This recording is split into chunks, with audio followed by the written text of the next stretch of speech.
those TV people, every single one of them would speak for 5 minutes. It's an observation, objective observation. Include myself in there. The David A. Andelman and Pamela Title Award, sponsored by David and Pamela, is for Best International Reporting in the Broadcast Media showing a concern for the human condition. The citation goes to Jordan Kronick, David Scott, Fernando Villegas, Daniel Litke of HBO Real Sports with Brian Gumbel for the strongman Ramzan Kadyrov.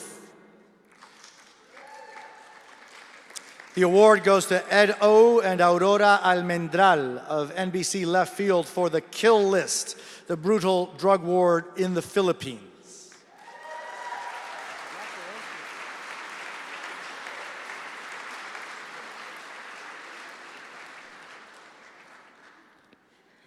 Thank you so much. Ed and I are very honored and excited to be here. One afternoon in Manila, I got a text message. It was the Undertaker. There was another death at a basketball court in one of Manila's crowded slums. Crowds of people gathered, trying to figure out who was killed this time. The plainclothes policeman who did the killing milled around. We followed the corpse to the morgue, and we were there when they unzipped the body bag, and the dead man's son saw him for the first time. The young man begged his father to wake up. There were cuff marks etched into the victim's wrists, which belied the policeman's unwavering claim that every person they killed had fought back. Beyond the accounting of atrocities, Ed and I wanted to create a portrait of how Duterte has built complex narratives of denial and justification, and to show how citizens of a country are willing to compromise their morals for what they've been convinced is the greater good.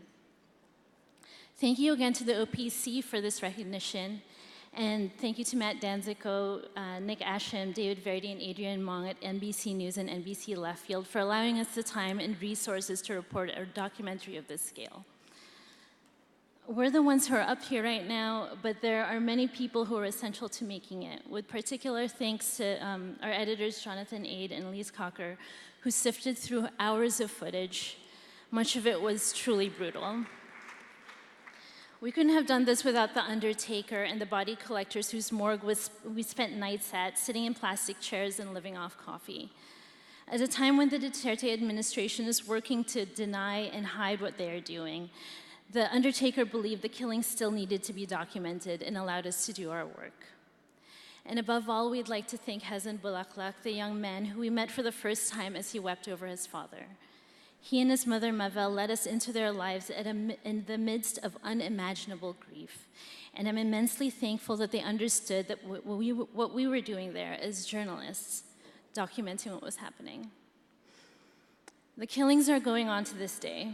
Duterte may be getting away with it now, but the victims' families told me, and I heard this many times, that they believe that justice will come for him later.